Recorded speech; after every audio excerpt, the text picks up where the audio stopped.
কখনো তাকে উদ্দেশ্য করে কথা ওঠে তিনি শ্রেয়া ঘোষালকে কপি করেন, কখনো তার উত্থান নিয়ে প্রশ্ন ওঠে, কখনো কেউ বলেন তিনি সোজা পথে উঠতে পারেননি, কখনো প্রশ্ন ওঠে তার যোগ্যতা নিয়ে। আজকাল সোশ্যাল মিডিয়ায় যাকে লাগাতার কটাক্ষের শিকার হতে হয় প্রতিনিয়ত, যিনি কিছু করলেই যেন ধেয়ে আসে নেগেটিভ কিছু মন্তব্য, যেন লাগাতার কটাক্ষ সহ্য করে করে বীতশ্রদ্ধ অন্তরা মিত্র। গেরুয়া বলুন বা সারিকা ফলসা, একটার পর একটা হিট গান বলিউডের উপহার দিয়েছেন তিনি।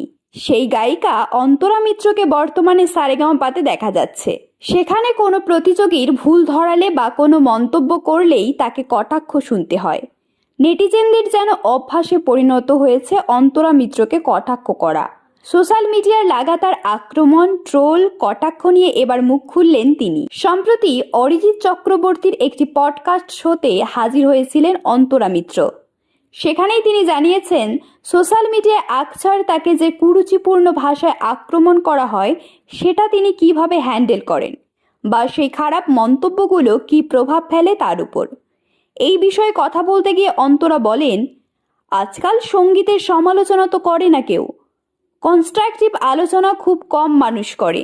বাবা বলে এগুলো অধিকাংশটাই হচ্ছে অক্ষমের চিত্ত বিনোদন।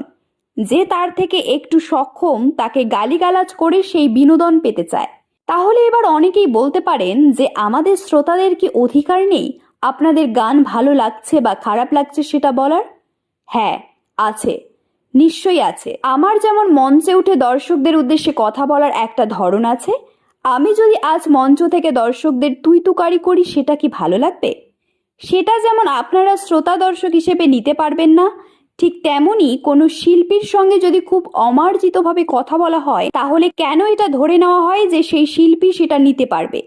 নিতে না পারার পরিসীমা ক্রস করে চলে গেছি আমরা, আমাদের গায়ের চামড়া মোটা হতে হতে। গেরুয়া খ্যাত গায়িকা আরও বলেন, আমার মনে হয় এটা মানসিক স্বাস্থ্যের জন্য খুব একটা ভালো বলে।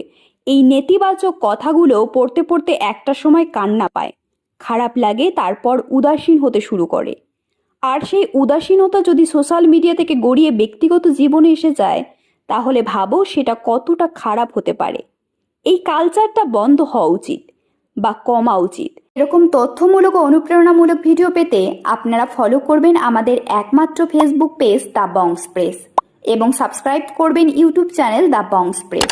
সকলের তরে সকলে আমরা, প্রত্যেকে আমরা পরের তরে। ধন্যবাদ, ভালো থাকবেন।